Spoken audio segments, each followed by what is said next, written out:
little flower, coming at you from the privacy and safety of my beloved benefactor's estate and sanctuary.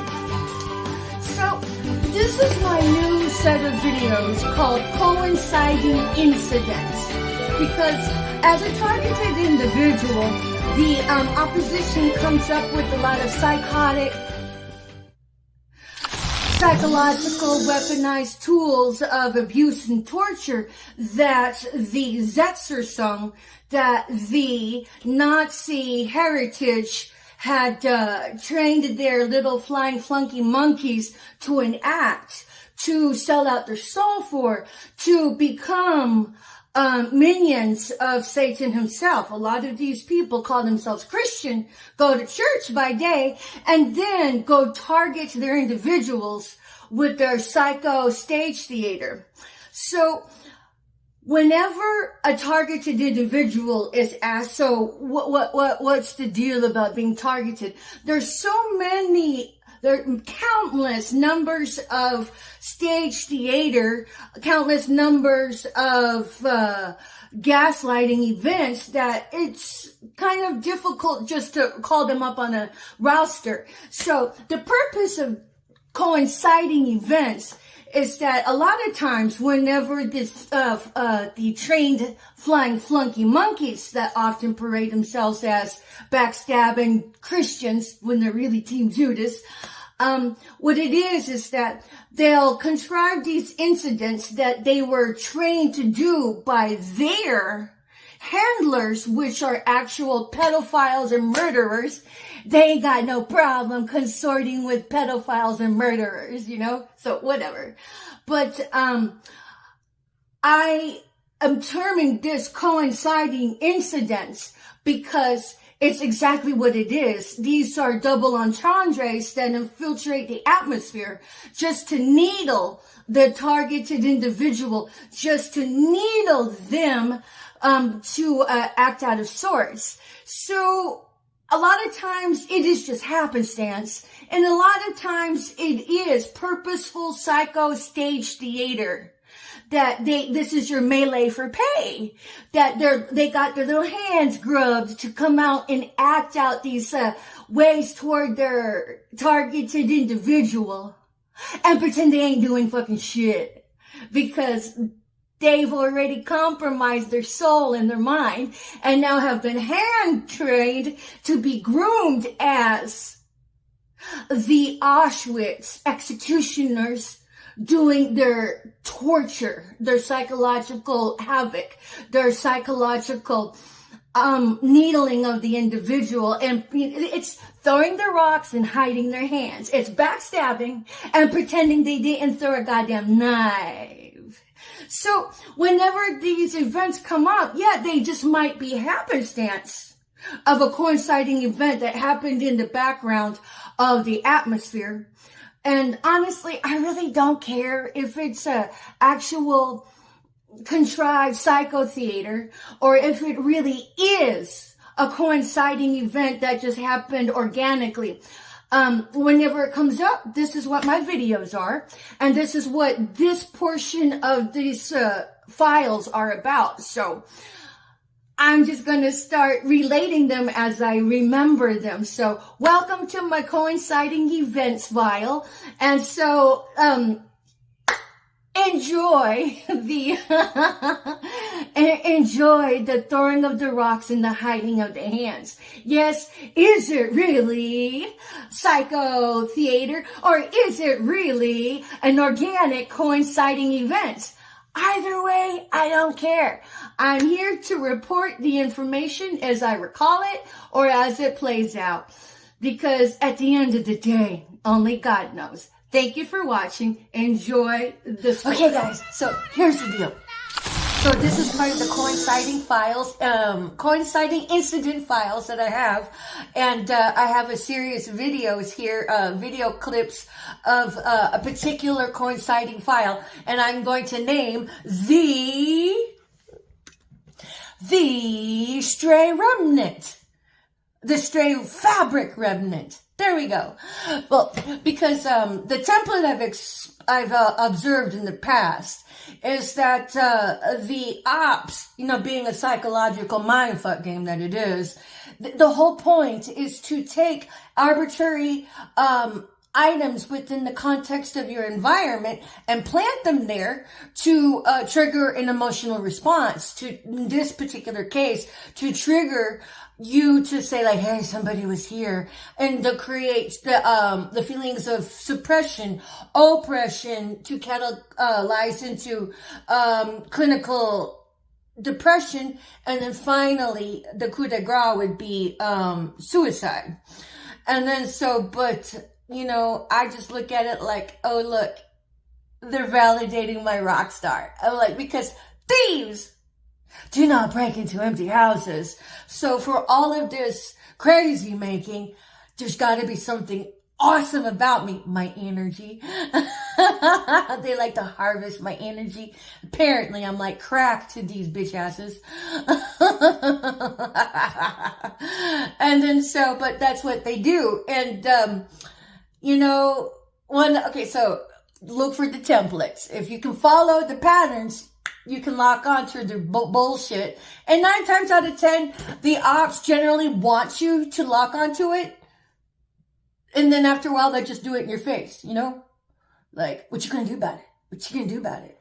Me, I'm just all like, nothing. It's not my job to figure out whether or not you are an authentic coinciding incident or organic display of atmosphere or contrived display of atmosphere. Not my business.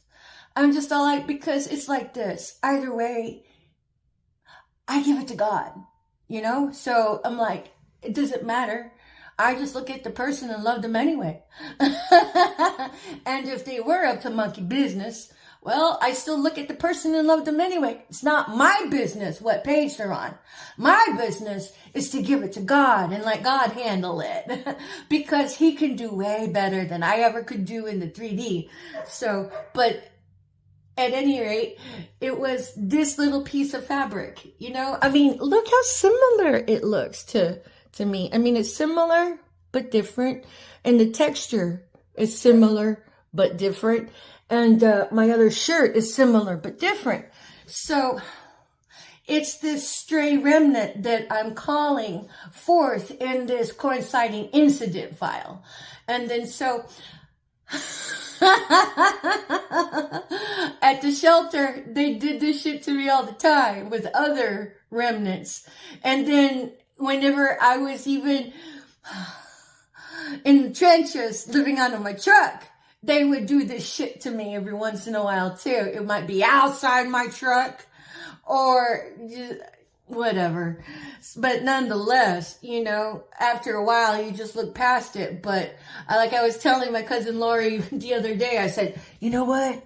I vowed to myself that I would flip coin for all of the fuck shit these bastards come at me with. Because they're flipping coin off my ass. How much do these bitches get paid to sell out their own soul and live in eternal damnation, and then hoe out their integrity like a fucking prostitute for the blood coin? So they flip it off our asses, Well, meanwhile, the freaking target is scrimping by. But I said to her, I vowed one day to flip coin off your asses for all this shit that y'all do. So,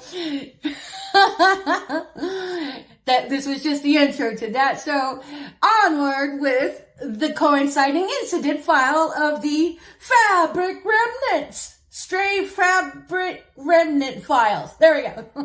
So, on this first case study of coinciding incidences, this is basically what a targeted individual has to go through in the Zetzer song of the psychological mindfuckery that is meant to oppress the targeted individual to create a catalyst of incidences to make someone feel depressed, clinically depressed. And so while it's a no-touch exercise, this is what they do. This is what is done. Now, I'm going to say this. I'm in a very safe place that my cousin had brought me into. She actually shelled out $400 for me to get on a plane and has housed me this entire time. And I have been able to stay safe away from the extrinsic environments in the community where people are running rampant with doing the Zetzersung Auschwitz shakedown for the treason circuit of the government. But, so everything that I say that happens in here is simply a coinciding incident, because if I did not trust her, then I would, I would have to say that this was psychological mindfuckery. Hence again, it's like, do you trust? Do you not trust?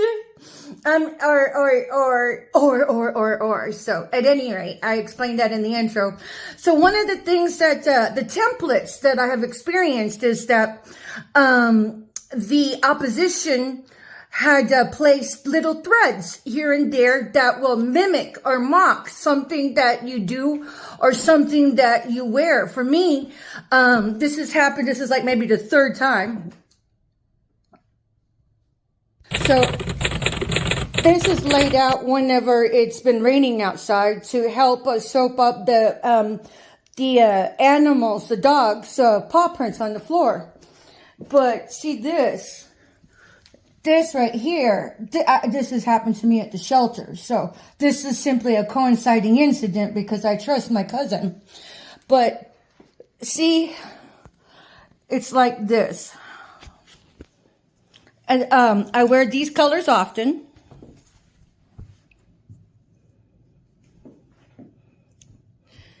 And this here is just arbitrary. But this happens more often than not. And if this looks like it's similar to the grain of this, but it's not. It's different. And this looks similar to this fabric, but it's not. It's not. It's absolutely not. So it leads to the occupant who this has happened very often to. This happened to me often at the shelter. And then whenever I was at my car in the field, they would place these little threads that would be similar to some of my clothing items to for me to find. This is why I call these incidences coinciding incidences, because is it done purposefully? Is it done just simply by accident? So there you go, coinciding incident. But, again, it would have to take a serious psychopath, sociopath to bring somebody into their home and run game on them, because my cousin is my first cousin and she's treated me very well. So I'm not saying she's done it. I'm just saying that this is where I'm at and this is a coinciding incident, because it's like you have to trust. I mean, for me, if I didn't trust, I'd be out in the cold. She saved me from the cold. Why on earth would she bring me into her house just to run these psychological mindfuckery games? Seriously. I love her very much and she loves me. I just had to talk with her yesterday about how much I appreciated being here. And,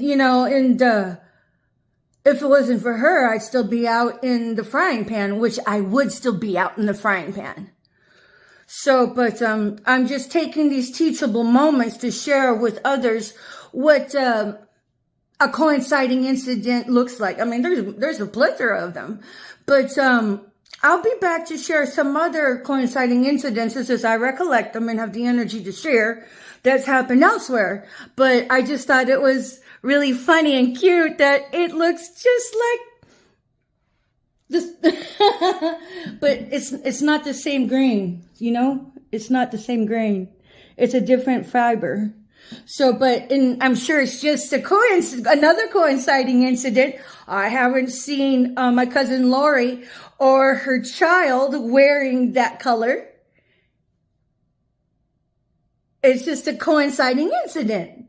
So, but at any rate, the shirt that you see me wear, Lori had bought for me. She has access to a thrift shop where she gets 50% off, and she bought these clothes for me because I showed up with nothing. So, you know, that's just the life of a target. But I take these teachable moments to share with others. So you can, others can, who haven't been exposed to it, or those who have been exposed to it, you know, it can share templates of what they've gone through so others can, you know, learn to mitigate. Because if I hadn't trusted her, I sure as fuck wouldn't tell her that I believed that she'd done any of this. Seriously, I don't bite the hand that feeds. But as it is, if I didn't trust her, I wouldn't feel safe enough to, you know, speak about it out in public over here, because we're all being watched. I mean, the ops have ops. These people have hacked everybody's phones 9 ways from Sunday, and you don't have to be in the same house to eavesdrop either. So it doesn't matter. Everybody's busted. And it's just a matter of tick-tock before it trickles down. So, you know, it all is what it is.